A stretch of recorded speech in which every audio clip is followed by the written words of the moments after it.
Good morning and welcome, everyone. We are so incredibly excited to have you for our monthly Dean's Book Review and what promises to be an excellent conversation. My name is Elizabeth Kronk Warner. I have the privilege and honor of being the Dean at the S.J. Quinney College of Law. My pronouns are she and hers, and as I always like to do whenever we're having a conversation, I think it's important to start off by acknowledging that the land, at least that I come to you from today, I'm in the Salt Lake Valley, is traditionally Indigenous land. And we here at the University of Utah acknowledge that this land, which is named for the Ute tribe, is the traditional and ancestral homeland of the Shoshone, Paiute, Goshute, and Ute tribes. The University of Utah recognizes and respects the enduring relationship that exists between many Indigenous peoples and their traditional homelands.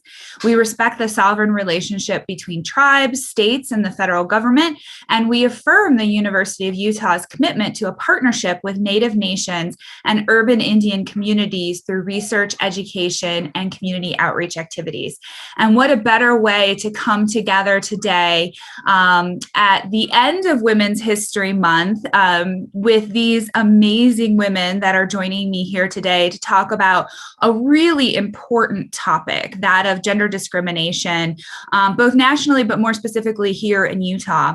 And well, perhaps a bit of a depressing topic. I think we'll hear some statistics and some information today that will rightfully so probably be upsetting. I'm also really excited to have this conversation because I think it's an important thing to name and to identify in terms of gender discrimination that's experienced here.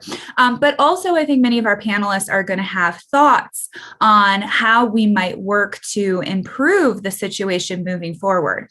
And also, quite frankly, it's really hard to improve until you name the challenges. And then once you've done so, you can move forward. So, well, I think some of the statistics and issues that will be discussed today will be difficult and hard to hear. I'm excited to have the conversation because we are naming the challenge that exists here in Utah and nationally, gender discrimination, and we will talk about what we can do to work to improve it. And I'm really honored that we at the S.J. Quinney College of Law can host this conversation because the law school has a role to play there. And so also part of the conversation is what we can do as a legal educational profession to help address the issue that our panelists will be talking about today. So I think this is a wonderful way for us to kind of cap and end Women's History Month to think about where are women in Utah today in terms of gender discrimination. And I think we probably all agree that we're not where we want to be. And so thinking forward, when we come back together next year and 10 years from now for Women's History Month, how can we work to improve that? So it's a great conversation to kind of cap off the month and to move forward from. And I can think of nobody better to help us have this conversation than this amazing group of women and panelists and professionals who are joining us today. I'm going to briefly introduce them in the order that they are speaking. And then after I've done that, they're going to go ahead and each of them is going to speak for roughly 10 to 12 minutes on their topics. And then we will come back together as a group at the end. And if you look at the bottom of your screen, you will see a button that says Q&A. And so we should have about 15 to 20 minutes at the end of the session for question and answers. So if you want to go ahead and type your questions into that Q&A button or space, I will be keeping the queue and I will be asking the questions of our panelists. So don't feel like you have to wait until the actual question and answer period to do that. You can go ahead and do that at any time if you have any questions, and then we will absolutely keep time or leave time at the end to have that really nice back and forth question and answer period. So again, I'm really honored to have this fantastic panel with us. So first speaking to really kind of set the stage and give us some context and personal experience is going to be Margaret Plane. And Margaret Plane is special counsel to the City Municipal Corporation. And I'm also very proud that she's one of our S.J. Quinney College of Law alumni.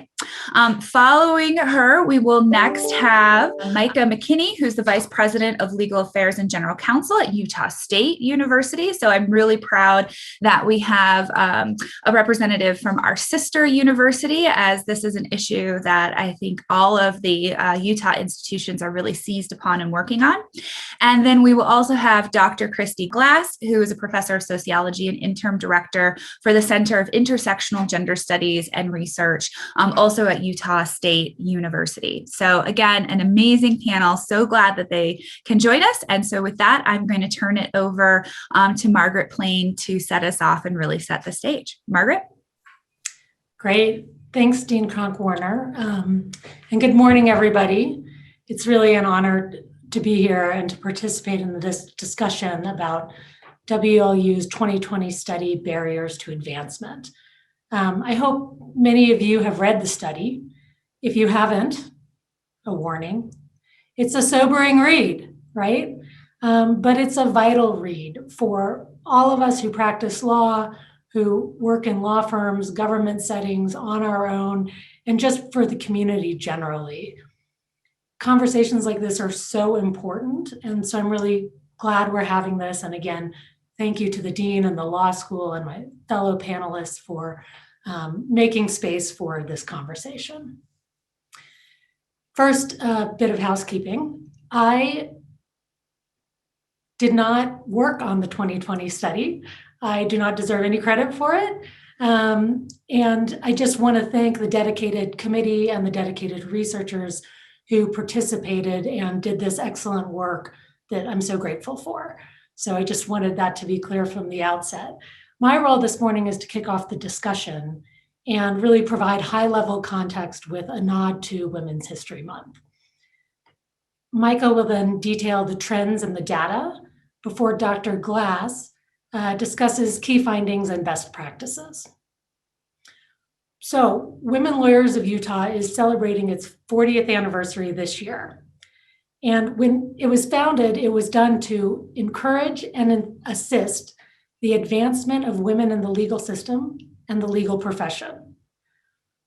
So clearly this discussion is at least 40 years old, and we know from the recently departed and beloved Ruth Bader Ginsburg and others that the discussion is older than that. But I just wanted to highlight that it is WLU's 40th anniversary and that they were founded to do exactly what we're talking about today in terms of helping women advance and really participate in the legal system. Looking back even further to 1872, the first 2 women were admitted to practice in Utah. Over the next 103 years, so from 1872 to 1975, only 91 women were admitted.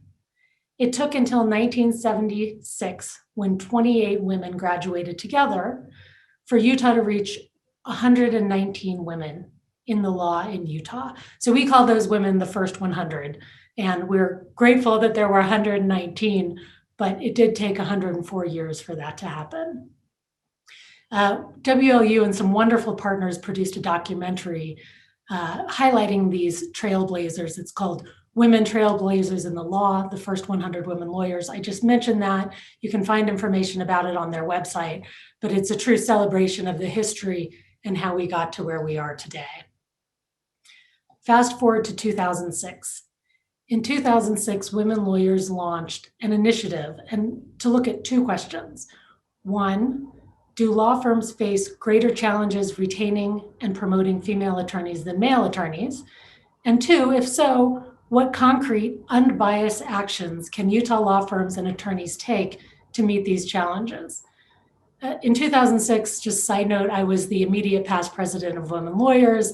I had taken on that role just 3 years out of law school. I guess nobody told me about the Young Lawyers Association. But my role really was just in those early years, assisting with fundraising and designing the study. Over those first few years, WLU planned and hosted 2 symposias with experts who led discussions about the issue, and then one at the end of the study to initiate a conversation about best practices. And a cross-section of attorneys from the bar were invited to participate in those to really get the community talking. Now, nationally, Utah's study was really ahead of the trend.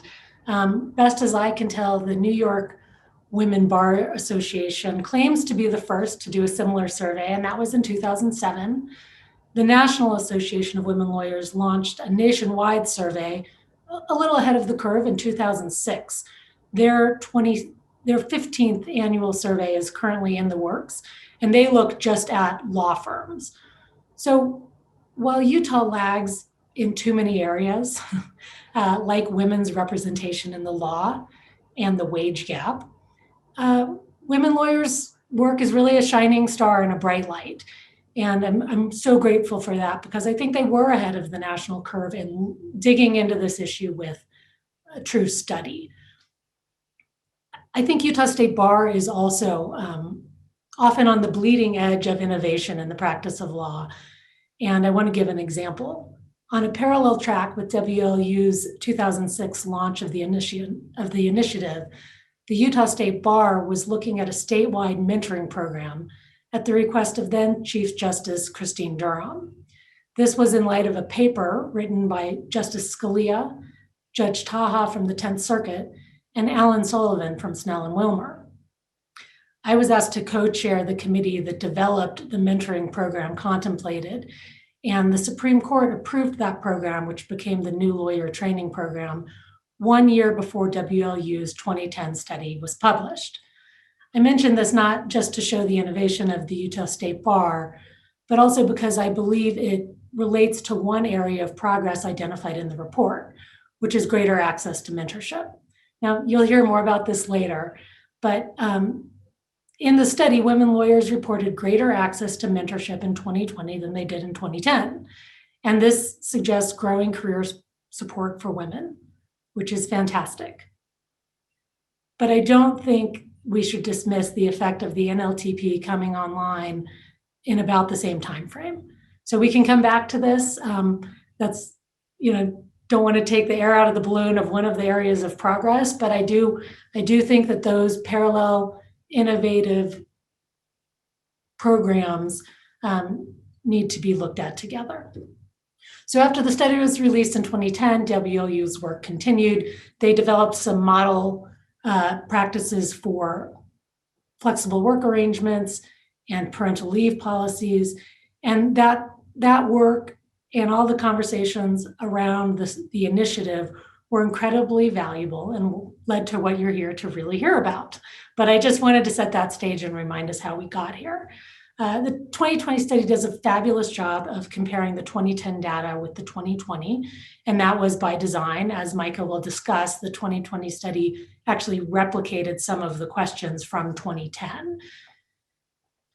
But it did more. It also looks at national data, and it really outlines what's at stake. And it demonstrates that there's a lot of work to be done.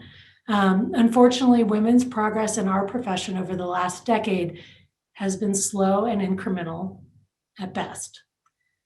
At worst, the progress is stagnant or regressing.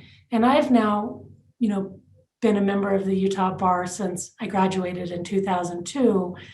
And throughout my career, I've gone to hear Chief Justice Durham and others speak about sort of the trends nationwide. And, what she would say is, the numbers haven't changed over decades. It's not just over this last decade. It's decades-long stagnation in many areas. And that's hard to hear. And Utah's numbers are disappointing. But again, we're having the conversation, we're naming the problem, and there's work to be done. And I just hope we're going to embrace that. I say all of this in terms of how disappointing it is as a woman who has held leadership roles in my law practice and currently holds one, and who's held a lot of leadership roles in the bar. And I'm really grateful for those opportunities. Utah has been a wonderful place for me to practice law. But I've also had setbacks, and some of them have been very public. I've, in addition to that, I've, of course, had the experience many of the women on this call have had, which is, I've been mistaken for being an assistant rather than the boss, which always cracks my staff up because we all know I can't do what they do. So I take it as a compliment, but it's indicative of a much bigger problem. And that didn't just happen early in my career. It's happened sort of throughout my career. So I'm going to look forward to the discussion after we've heard from Mica and Dr. Glass. I'm happy to talk more about specific experiences in my career, but these two women really can take credit for a lot of the work on the 2020 study, and I think it's important to lay that out before we dig in. So thank you again for this opportunity. I'm going to turn it over to Mica, who is going to really get into the dirty details. Go for it. Thanks, Margaret. And it's a pleasure and an honor to be here today. And I'm so grateful to the S.J. Quinney College of Law for hosting this conversation. I think it's a really important conversation that we do need to be having within the legal industry in Utah. So thank you again for hosting us today. And thank you to Margaret, who is also one of Utah's trailblazers. Her work with other attorneys on the foundational report of the 2010, the 2010 Women Lawyers Report really set the foundation for the work that the women lawyers of Utah continue to do. It began the initiative on the advancement of women in the law, and that's an ongoing initiative that the 2020 study is part of. So the 2020 study really builds on the work of that group, and we're incredibly grateful for the foundation that they established. Since I'm going to be sharing some data, if you'll bear with me, I'm going to use a PowerPoint. I'm going to share a few slides. It's not something that I'm in the habit of doing, so I will avoid lecturing, but I do want to share a few slides because I think it's really helpful to see the data in a visual way. So the 2020 study, as I mentioned, builds on the work of the Women Lawyers of Utah in the 2010 study. One of the things as we started to approach 2020 and realizing that a decade had passed since the initiative had started, and we were having a lot of conversations anecdotally about what the status of women in the law was in Utah. And as we talked about that, realized it was time to gather some more data and measure whether there had been progress in any areas. And that was really the purpose for the 2020 study. So we were fortunate enough to work with Dr. Glass and her colleagues to conduct the study, and they also prepared the report. So this is the work of an incredible team, and I'm happy to just summarize it. But again, a huge thanks to Dr. Glass and her team. I am not an expert in this area. It's something I care deeply about. And also in my professional practice, I'm working to advise our institution on how to address these issues, not across the board. One thing I think that's important, while Women Lawyers of Utah is focused on women lawyers and the experience of women in the law, we also, part of our mission is to advance women in general in Utah. Across industries. And I think as you look at some of the data, you'll see that these are not issues unique to women lawyers. I think there's some aspects that we experience differently, but there are some real common themes that I think women in the workplace experience. So please keep that in mind, that this is something that impacts not only women lawyers, but maybe your women colleagues if you're in-house or working, or colleagues that you may be advising if you're in a law firm. So thank you again to Dr. Glass and her team. Just a quick summary about the design and the purpose of the study. As Margaret mentioned, the 2020 study was designed to compare the 2010 survey data as well as the national ABA, Utah's data to the national ABA survey. So we conducted a statewide survey of attorneys registered with the Utah State Bar. The survey was conducted across the bar, so both men and women participated in the survey. One note is this survey it was conducted right before the COVID-19 pandemic. So I think there's been some questions about whether that impacted some of the answers. The survey really wrapped up and the data collection was complete just as that was starting. But in addition to the really important quantitative data that supports the 2020 study, Dr. Glass and her team conducted 47 in-depth interviews with women lawyers and judges across the state. And I think the pairing of these two research methods really gives the study some depth and richness. And I do encourage all of you to read this study and particularly spend some time reading about the experience of women. The interviews and some of the, the summaries of those interviews, I think really illustrates and brings to life some of the issues that I'm going to show to you in bar charts, and bar charts just don't always capture it. So I do encourage you to read the study and spend some time with the experience that's of women attorneys that are captured by those interviews. So jumping into the study, as we mentioned, one of the purposes was to compare the data from 2010 to 2020. And here's just a quick summary of what we found specific to representation. Across, starting with women in law school, we did see some improvements. In 2010, 38% of law students were women, and that did increase in 2020 to 40% at BYU and 53% at the U of U.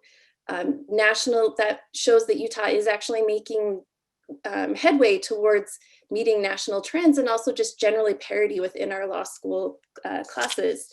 One thing that isn't reflected in this chart, though, but that I think is important to note, is that Utah does still lag behind significantly with regard to representation of students of color, including women of color.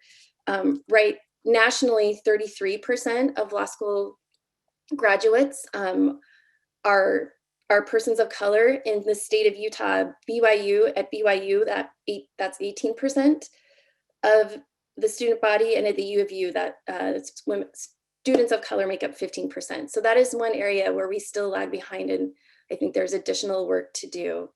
But turning to the legal industry, women attorneys, as Margaret mentioned, the progress here it's stagnant. There was no change in terms of the representation of women attorneys in practice.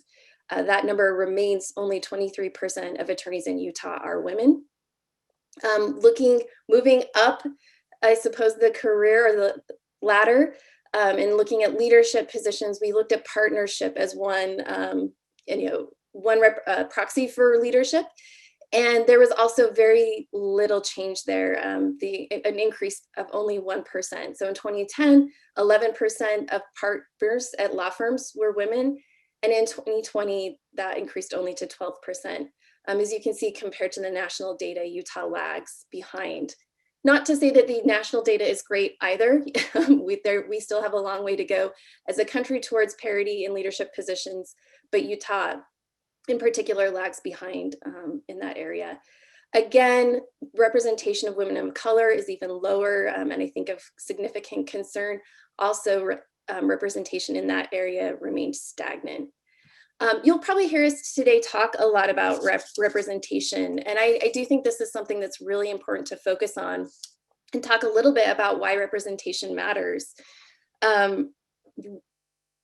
In a couple of slides, some of the things we'll talk about today, there are different forms of bias, but I think when you have women, when the representation is so low, a number of things occur. One, women have the experience of feeling like they're the one and only, and that leads to issues of prove it again bias, where women feel like they have to prove themselves over and over again. I think that's internal as well as external pressure. Women are expected to prove themselves over and over again. And one of the things that is, you talk with women attorneys, you'll hear they feel the pressure not only to prove themselves, to prove that they belong in law firms or in other areas of legal practice, but more generally, they feel pressure to prove that women belong in those spaces. And that's an incredible burden to bear in an already challenging and difficult work industry. So as numbers grow, that prove it again bias tends to be reduced. Another way of talking about this, and you'll see this, I think, was some of the really, I think, moving comments from some of the interviews, is that women, when they're with these low numbers, women experience tokenism, particularly women of color.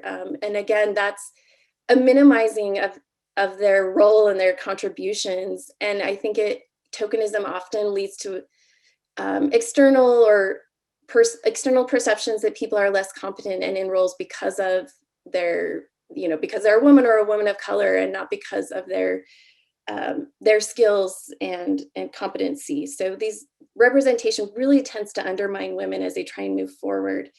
Another important thing, and this is, I think, some of the really interesting study interesting work that's coming out of the National Academy of Sciences, Engineering, and Medicine. And as they're really trying to tackle this issue in academia, representation in academia, they're releasing some information about the correlation between representation of women and reduced instances or issues with sexual harassment and other forms of workplace, I guess, respect issues and just general satisfaction in the workplace.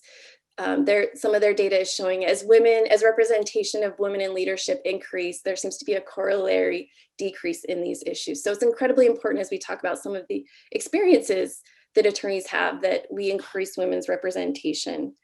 One of the things, and I think finally, you'll hear people say a lot, and I think it's a little, you can only be what you can see. And it's just so important as we look at this data and we see a leak in the pipeline, so to speak, that as women, as the career track moves forward, we're losing women and the numbers and representation decrease. Making sure that we have more women in leadership roles, I believe, will correct some of this, because it will, role models are incredibly important. As Margaret also mentioned, mentorship is typically carried out by individuals in leadership positions. And so now I want to be clear, women and men can both mentor women and women of color, but it's also really important to have those role models and have that as one option for a mentor, and to have women in those senior leadership positions. One of the really interesting, I think, as you see these low numbers, what this translates into is there are low numbers of women in these leadership positions, and only 61% of the respondents in the survey reported having senior women in their workplace. And I think, as I've just described, that has huge impacts in terms of role models and individuals working up towards seeing themselves in those positions. But it also, I think, has a huge impact on our workplaces, and in the perspectives and viewpoints that are represented in these workplaces. So representation is incredibly important.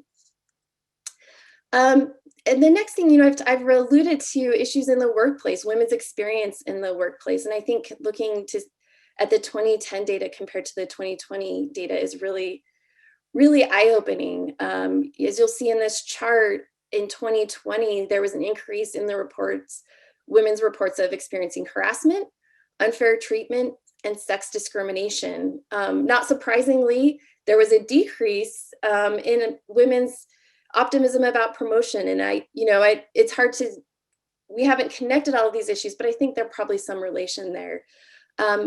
It's worth noting, and I think the report does a good job of identifying this. It's true that in 2020, I think there's more education and information about issues of harassment and unfair treatment and sex discrimination. I think it's possible that individuals are able to identify that more readily and may identify it more readily as experiencing harassment versus just that's the way it is. But that doesn't take away from the experience of women. The fact that we're perhaps better able to identify these experiences as harassment, that shows the increase, but these experiences are still happening at a very high rate, and then certainly impacting women's experience as they practice law in Utah. One thing to note across the board is that these experiences are not limited to one particular area of practice. There was an increase in experiencing harassment in government, in corporate counsel positions, in nonprofit organizations, and in law firms. So this is something that's impacting us as attorneys in all areas of practice. And it leads to, as I alluded to earlier, the low representation leads to some of these issues of bias. And I think this is one of the really interesting areas of the report, this discussion of the various forms of bias that women experience. Here, the chart shows the difference between forms of bias that men reported as well as women. So you'll see that prove it again bias, which again is where women are expected to prove themselves again and again. They're expected to go above and beyond and continually show their competency. That's not assumed, for women, and they feel there's this bias that leads them to have this burden of going above and beyond. Women reported experiencing that at double the rate of men. 34% of women reported experiencing that. Similarly, even more, there's even a greater disparity between women reporting the experience of tightrope bias. Tightrope bias is where women are expected to balance sometimes conflicting expectations of feminine traits of being kind and supportive and compassionate, as well as some traits that are viewed typically as masculine, including being aggressive and demanding. Women have reported, 37% of women reported an experience of trying to balance the two, of feeling like they have to walk this line of being both and neither at the same time. Agency penalties are penalties for not maintaining this balance, where women may be penalized for behavior that men are rewarded for. So again, and I think this really I think this is one of those areas where the legal industry may be unique, because part of the expectations of lawyers is often being, assertive. We're zealous advocates, and that comes along with a set of expectations. But women, 42% of women reported feeling penalized sometimes for exhibiting some of those behaviors that are rewarded for men in the legal practice. Looking, parenthood penalties, I think that speaks for itself. 20% of women reported experiencing penalties for that, compared to only 5% of men. Related flexibility stigma, women also reported much higher rates for that than men. And then I think, the last two numbers, you can see they're literally almost off the charts, but the rate of women reporting sexual harassment is really significant. 44% of women reported that in 2020, and 62% of women reported experiencing a hostile workplace, a workplace where they felt like they had experiences that made them feel unwelcome and were not conducive to practicing law. That number, I think, is something we really want to start tackling. It's a concerning number, and certainly I think illustrates the challenges that women face in the workplace, and may lead to the attrition that we're seeing within the career track. But it's not all bad news. So I do want to highlight 4 areas of progress very quickly, and then I'll turn the time over to Christy. But there was some good news in this report. First, the stigma associated with the use of flexible work arrangements is lower in Utah than nationally, suggesting that Utah may be more family friendly than other states. I do think this is a huge credit to the 2010 study and the work that the women lawyers of Utah undertook as a result of that study. So that, I think, is a really positive thing. Similarly, the gender gap in reliance on flexible work arrangements has declined over time.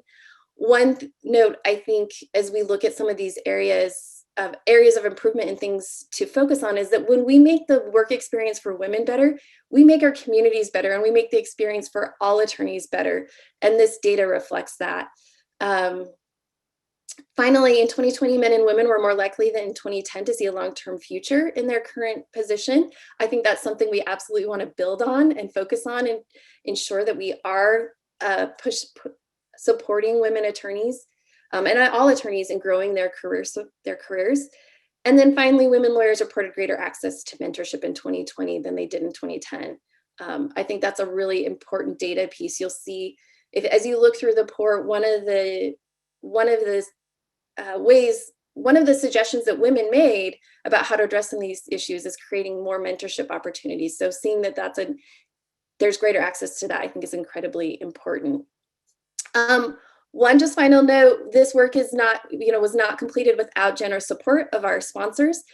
So we do want to make sure that we're thanking them for their support. With that, I will turn the time over to Dr. Glass.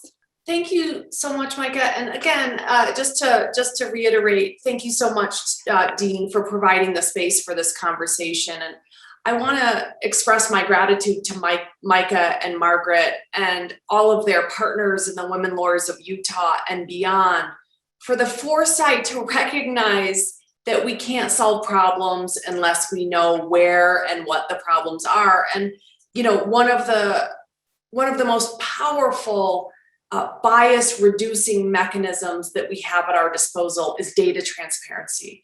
So with the 2010 and the 2020 report providing that data transparency, we have an incredible opportunity to make progress. We have the 2010 baseline data, the 2020 follow-up data, and that is a gold mine for those of us serious about making progress over the next 10 years so that the 2030 report looks very different.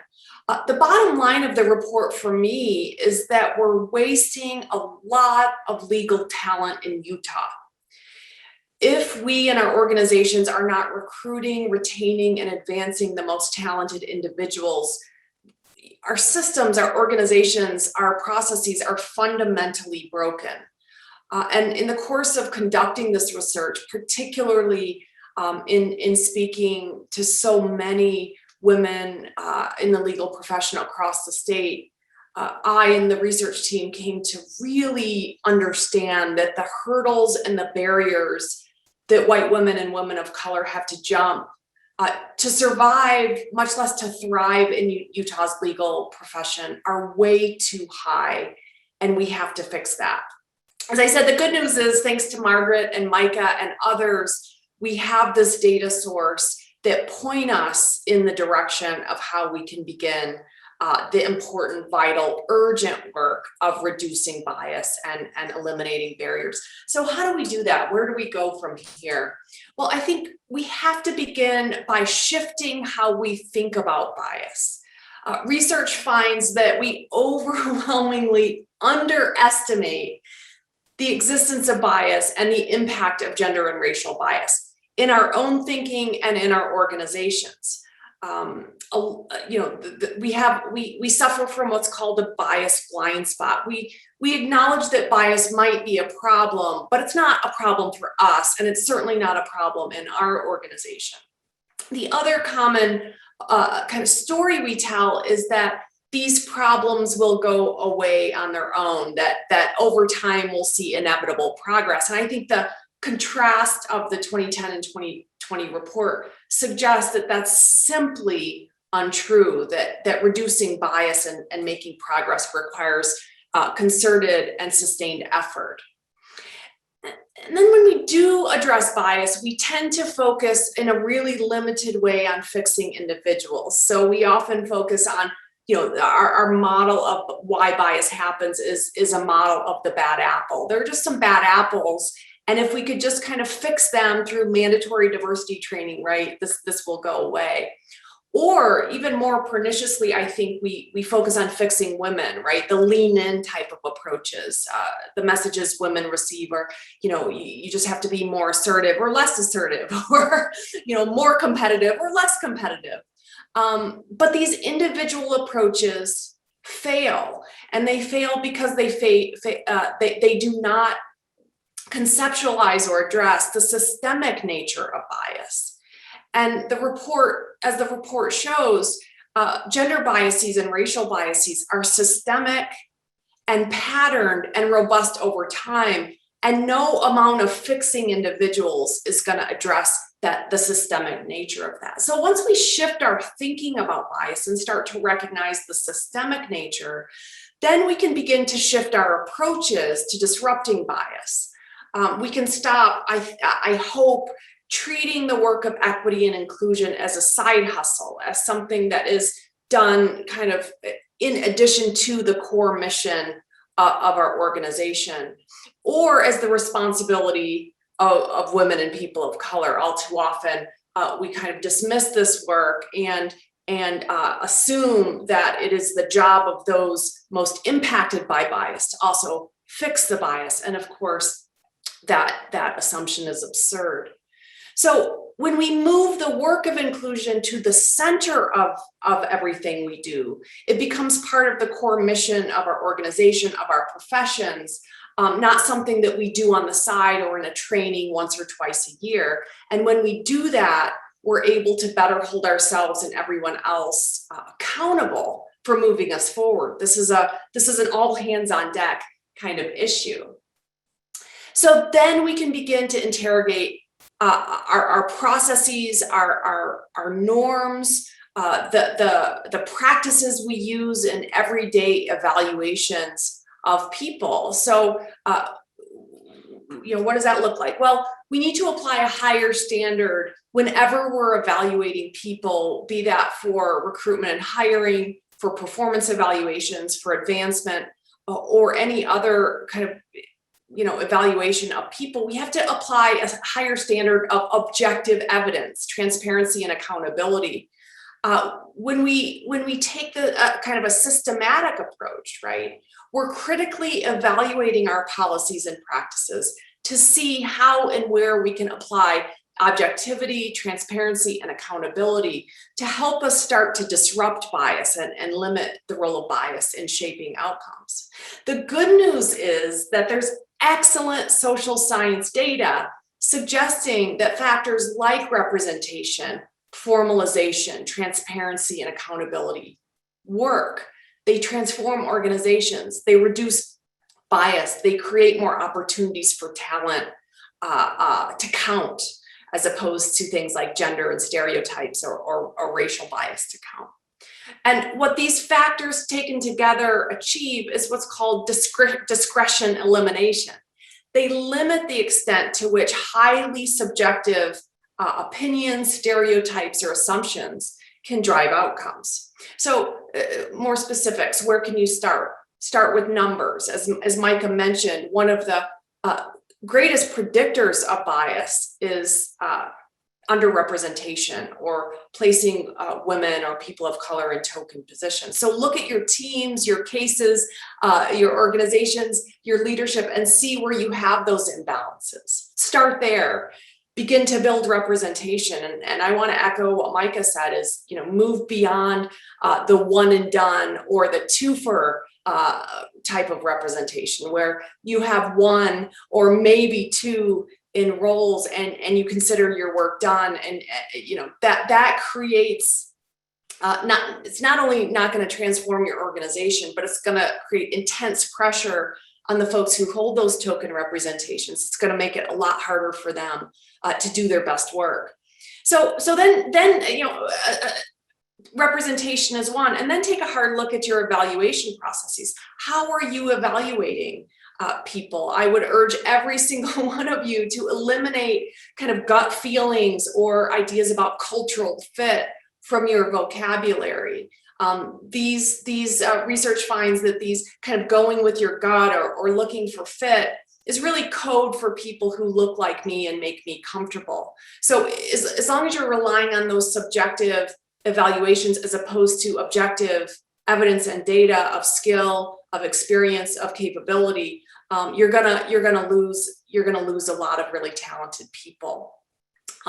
So begin to hold yourselves and your colleagues accountable for only relying on objective criteria, being very transparent about what those criteria are, being transparent about what your goals are, holding yourselves accountable for making progress toward those goals, and really seeking to eliminate the discretion involved in the ways in which you evaluate people. And I would say, building on what Mica said about the good news, continue to expand flexible work arrangements. They work for women as well as men, and they make workers more committed and more productive. We talked to a number of women who had to leave, incredibly talented women, who had to leave jobs because they weren't able to get, to secure flexible arrangements during those critical points in their career when they needed it. They went on to find employers who would provide that, and they ended up having incredible careers. Those employers that failed to recognize that providing some flexibility at key points in the career could enhance their ability to retain incredible talent over the long term. And I'll end by saying that leaders, those of you who have influence, who hold leadership roles and positions, you must be visible and vocal champions of these efforts, both privately and publicly. These strategies, best practices, they fizzle and die without this very strong, visible, vocal, and sustained support from leadership.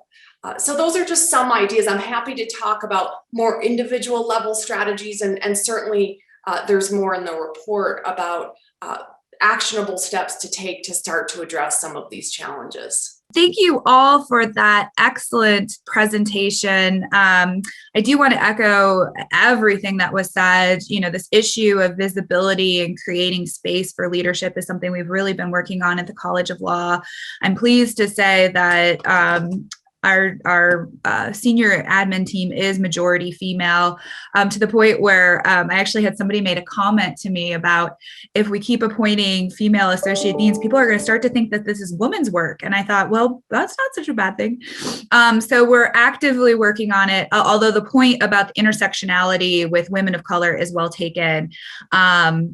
And that's definitely something that we continue to work on. And there's always room to improve. As Dr. Glass just said, you know, there's that famous Ruth Bader Ginsburg statement, until there are 9. So it's something that we are trying to work on, but absolutely there's room to improve. So now we have about 13 minutes for questions and answers. So again, at the bottom of your screen, you'll see that Q&A button. Please feel free to write your questions in there and we will go through them. I see that we already have excellent questions. So our first question comes from Emily Gorham, who says, how do we incentivize employers to tackle this issue? So, I mean, I can jump in here as as someone who's in-house and hires law firms and others.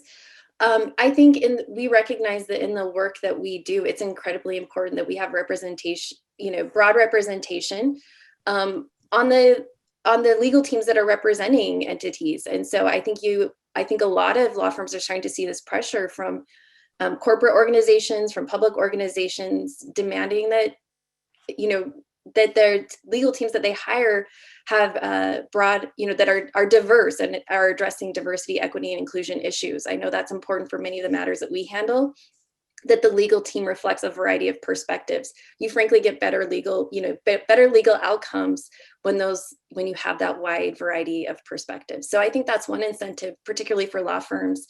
It's something that you're seeing. I think a lot of firms will have and will continue to see as part of the procurement process, a survey asking for data about DEI issues. So I think that's an important incentive. I think aside from that, it's just, it makes your organization stronger and better. As Christy talked about, addressing this at a systemic level makes your entity stronger. And I don't know if, Christy, you want to touch on that a little more? Yeah, sure. I've actually done a lot of work on this, not in law, but in corporate settings, on the impact of equity, diversity efforts at the organizational level with my colleague, Dr. Allison Cook.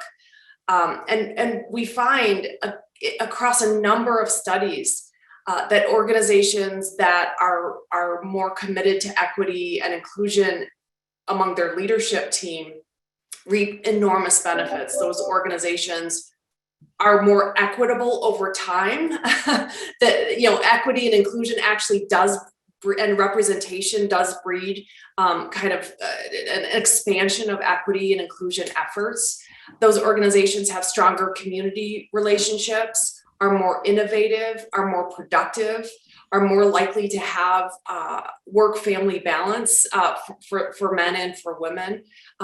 Just as Mica said, they're stronger. The empirical evidence of the benefits to organizations is overwhelming. We just have to have these conversations with folks in leadership to say, look, if you're not prioritizing talent, if you're letting other things get in the way, things that don't matter, that have nothing to do with talent, things like gender stereotypes and racial stereotypes, then you're failing to enable your organization to reap the benefits of equity and inclusion. And I think all of us have an investment in making sure our organizations are as strong as they can be. And if we're failing to do that in a systematic way, look, again, that has to move into the kind of core mission of what we're doing. And I hope we'll have more of those conversations. Mm-hmm.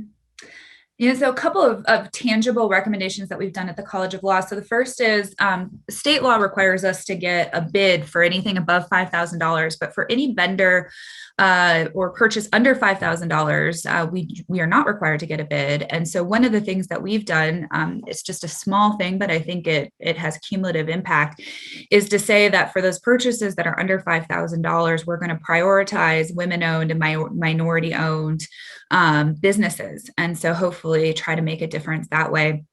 The other thing we've done is each one of our departments at the College of Law, we've tasked them, we've asked the director or the dean in charge to come up with one bias disruptor.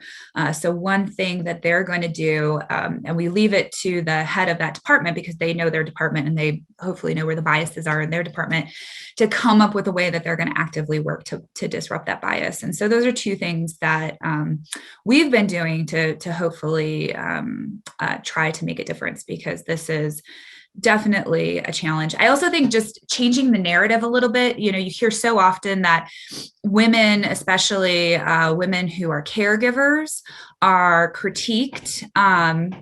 I once had, when I was in private practice, I once had a senior male colleague say to me, well, it's a matter of being in the trenches. And I want to know that if I'm working on a case at 2 a.m., that woman's going to be in the trenches with me and she's not going to be taking care of her kids. And I think we have to shift that narrative to this change of, if there's a woman who has the preferred qualifications for a position and is also taking care of her kids and potentially her family or her parents, because a lot of you've got that sandwich generation, right? The people who are taking care of people above and below, and they're able to do the job. I mean, oh my goodness, that's the person I want to hire, because talk about having multitasking abilities. So I think there's also a piece to this changing the narrative as well and thinking about it in a little bit of a different way, because if she can get the job done and do all those other things, oh my goodness, that's the person I want to hire. So just thinking through that. So next we have a question from Beatrice, who says, how many Utah women attorneys are solo practitioners and or own or work in women-owned firms? I graduated in 1988 from the U Law School. Wonderful. And remember the early studies that showed that women were leaving the male-owned firms, but not necessarily the practice of law.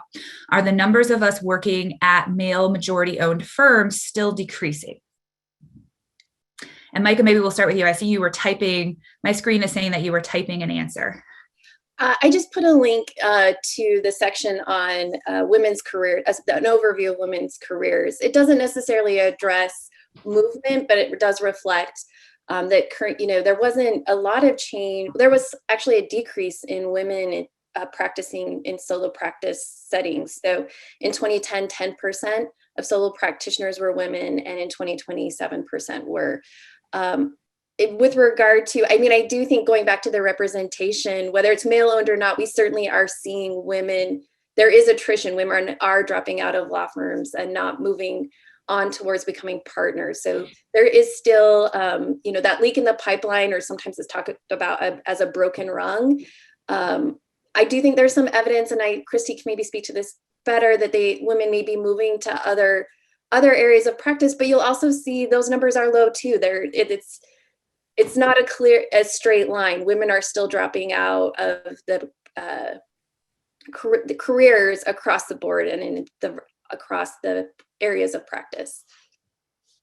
And just to build on that, one thing that I know from my work with the American Bar Association is that the studies by the Commission on Women in the Profession are showing not only the trends that Mica just mentioned and that Bea is sort of alluding to, but that there's a rung of women at a very high level who have been invested in the profession for 2 decades or more, and they're leaving the profession.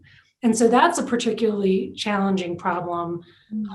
And whether it's related to this decades of stagnation in terms of women reaching those highest levels of earning, highest levels of organizations or not, I think that's in the works, at least at the ABA's level, but that's a really interesting new problem, as if we needed new problems. Yeah, and I would just add to Margaret's comment, Dr. Allison Cook and I have actually studied this phenomenon among white women and men and women of color who hold really senior executive CEO type levels in the corporate sector. And what we find is, they've jumped through every hoop for 20, 30 years. And from the outside, it appears as though they've made it, right? They're at the very top.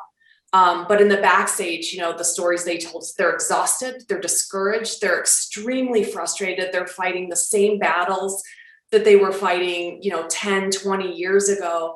And what we found is, at least for women and people of color CEOs, they leave and they leave the industry. White men CEOs stay, right? Even after they step down, they stay and continue to contribute their expertise and their experience to the field. And so that again is another way I think we're really wasting talent.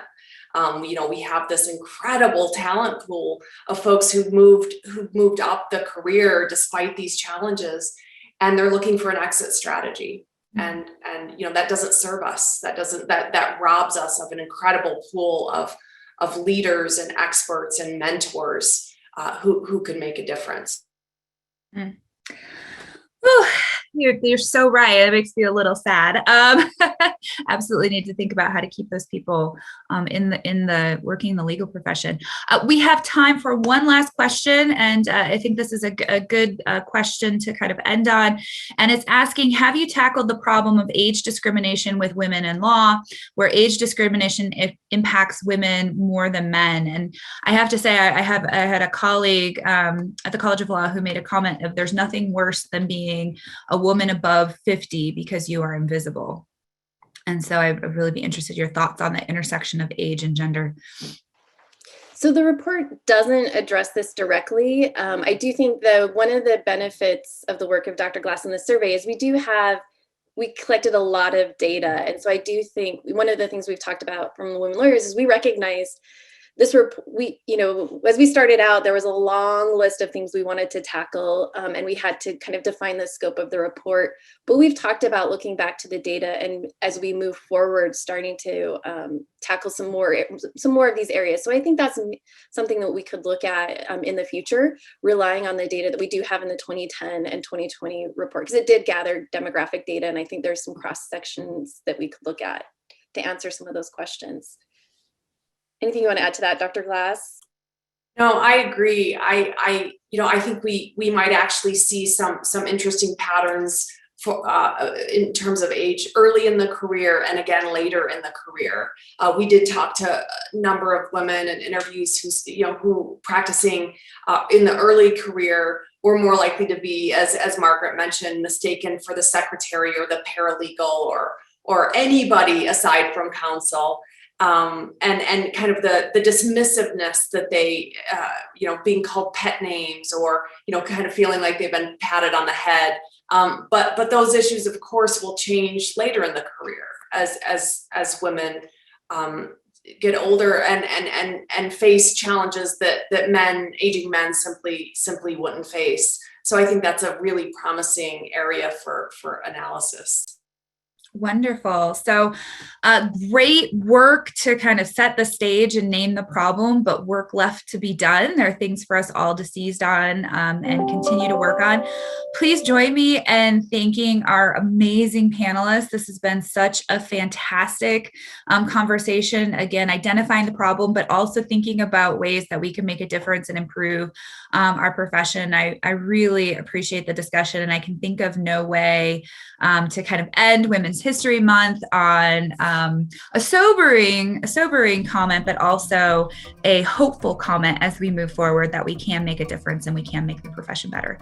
So thank you, everybody. And we look forward to seeing you in April for our next Dean's book review. Thank you so much. Bye-bye.